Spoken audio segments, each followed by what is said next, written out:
Hey, what's up, team? Coach Taj here from ETFF Scripps here in San Diego, California. And I'm here because today is day 30 of our 31-day 100-rep challenge. That's right, y'all. Now, today, we are going to take it right back to the core. You're going to feel it in the shoulders and more, because today we are going to explore the atomic mountain climber. That's right. You're going to be climbing a mountain and blowing up in this world like an atomic bomb. That's right, y'all. So what we're going to do, we're going to come down into a high plank to begin your exercise. So what we want to do, we want to find space, then we're going to go into the high plank. So you want to make sure when you begin that your wrist is directly under your shoulder, and you're going to keep your eye gaze about 6 inches or so in front of those fingertips that you have planted firmly into the floor. Now, what you're gonna do, I like to start on my knees, so walk those knees back just shy, making sure that the shoulder remains over the wrist. Once again, the eyes are down. You're going to tuck your pelvis. So you want to tuck your pelvis like you're driving your belly button in your spine and like you're trying to bring your waistline to your chin because you're about to get it in. Now, as you keep that core nicely and firmly asserted and keep those hands planted in the floor, you're not just going to pop up into a high plank.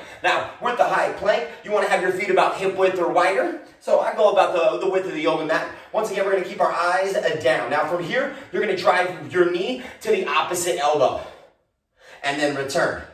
Opposite elbow and then return. You're going to alternate legs each time that you're doing the movement. Now, if you want to go and make it into a little bit quicker, you can speed up the movement and aim for that elbow as you're doing it. Now, if you're having difficulty with this movement, you're like, Taj, I just can't get my knee all the way over to that opposite elbow. What you can always do, if you're having difficulty here, you can just do a standard mountain climber where you're driving your knees in between your chest, almost like you're trying to bring your knees in between your palms. But the goal here is not to rock too much forward and back. We want to really drive the belly down so we're protecting those shoulders, keeping them stacked over the wrists. Now, once you're in this position, let's say if you're like, Taj, I don't know, I can't, even with the mountain climber, I even try to do a variation, for some reason, I can't do it. Well, first off, let's think about this as you're doing it. As you're driving your knee to your opposite elbow, really thinking about rotating the torso. So really thinking about, as you're keeping your upper body here, you want to mobilize your spine, so it's almost like you're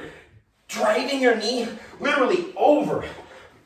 You can even avert your eyes, because a lot of times what you'll realize, that sounds good, as you look somewhere, your body will naturally follow your gaze. Your eyes are like the leader, and your body wants to follow. So as you keep those hands firmly planted, boom, boom, boom, boom, boom, boom. Notice that as I move my head slightly, as I drive my knee across, it's okay to rotate your head and help that guide your knees. That will help you get a little further, and it may also help you be a little bit more beneficial if you're able to drive your knee across. Now, once again, that option, if you need, you can always do that standard mountain climber where you're just keeping the spine a little bit more stable, keeping the eyes down the entire time, and just driving the knee into the chest. Now, as you can see, this is another great option. You can just step the feet. Now, notice I tap my toe, step it back. Tap my toe, step it back. So you can always tap the floor if you need as well with your toe to give you a little more stability as you're bringing that knee across that body to the opposite elbow. Now, once again, here's another option. You don't have to go as high. You don't have to knee to the elbow every single time. You can almost knee to the wrist. So it's a little lower, so it's a little less difficult because you're worrying less about your core contraction and trying to bring your knee all the way up, so you can aim for your wrist instead of your elbow. Now, if this is still too difficult, you can bring your hands to an elevated surface like a couch. So you can bring your hands to the couch, pop up into that high plank, once again, feet about hip width or wider, and then drive the knee to the opposite elbow. Same thing. Or, once again, if you want to mobilize or keep that spine nice and straight and really protect that spine a little bit extra, just in case you have any spinal injuries or issues, you can always just do regular mountain climbers as well. Another option as well is always just bring your hands to the wall, so you can have your hands on the wall and you can drive your knees to the opposite elbow from the wall as well. That's another great option for this exercise. Now, if you're like, Taj, I just can't keep my hands, I literally just am having difficulty with my shoulders, another option to really work on getting your elbow to your knees, maybe you lay on your back and you do a bicycle crunch.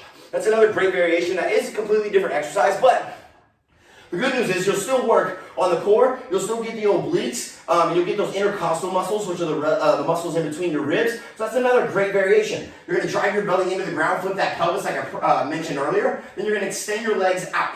Bring your fingertips to your temples, drive your chest up, and you're going to bring your elbow to your opposite knee. If you need an option here, you can always rest your heel, and you can always rest your upper back, so you can tap, extend, tap, extend, or you can try to keep everything covered and just rotate. The slower you go, the harder it is. The quicker you go, the less the core is activated. So adjust your intensity and your range and your execution accordingly, all right? Now, if you're on the other end of the spectrum and you're like, Taj, I am looking for an absolute challenge. I am really looking to heat it up. I am really trying to get it in today. So what you want to do with the, let's say the challenge, you bring those hands back down. Once again, you rotate those eyes for sure. You're definitely rotating those eyes with the knee, and you're just going fast. Boom, boom, boom, boom, boom, boom, boom. Giving everything you got, overly emphasizing the rotation in the torso, really thinking about getting that knee to the outside of the elbow. And if you want even more, maybe you're going higher than the elbow. Oh my goodness, I'm telling you, it will get you more of a cardiovascular exercise. Your core will be lit up, and you will be feeling, ooh, so ready for the day ahead. Now, if you're like, Tosh, I want more core, and I think I don't want to get my heart rate up too high. Well, you can still challenge yourself by slowing it down. So let's say you have your hands planted, you're bringing your knee, hold for one, and then bring it back.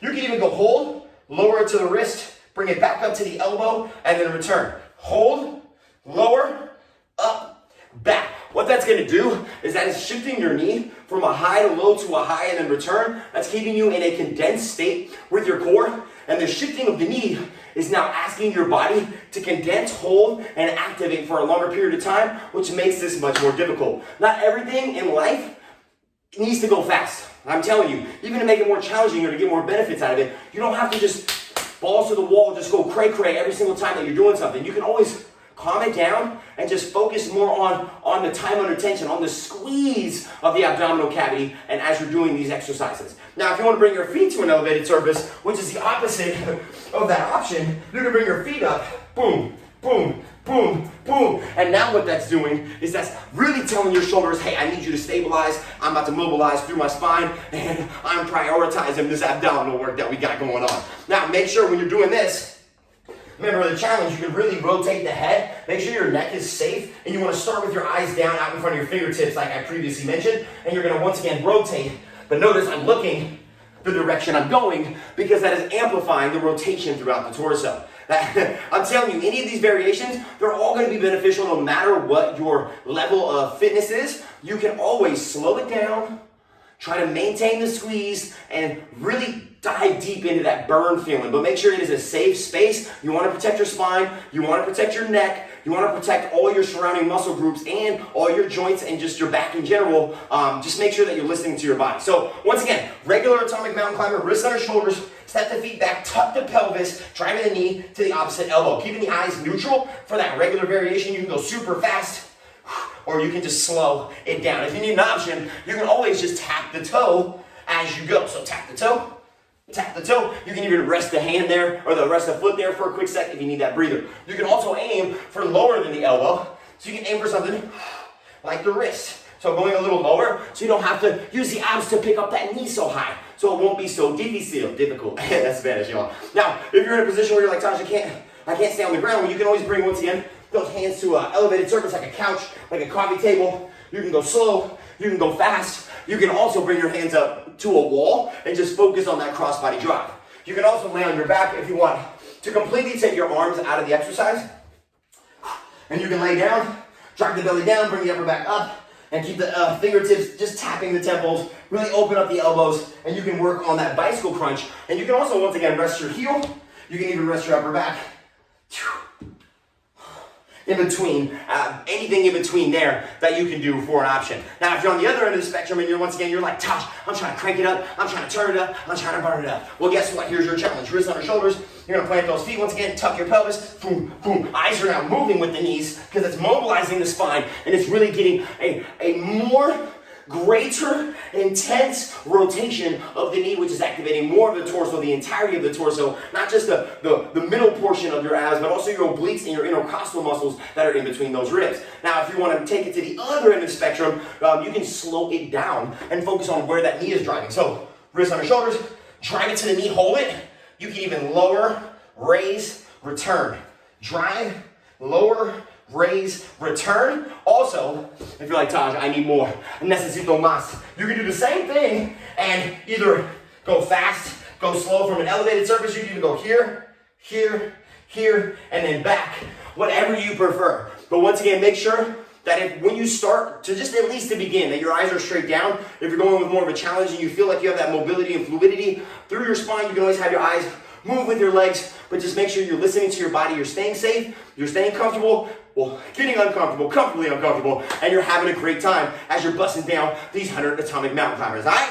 So there you go, team. 100 atomic mountain climbers, getting the knee to the opposite elbow. Once again, another variation. Oh, I forgot to mention this, but just a regular mountain climber where you're just driving your knees into that chest is another great option as well. But pick option, regular, or challenge.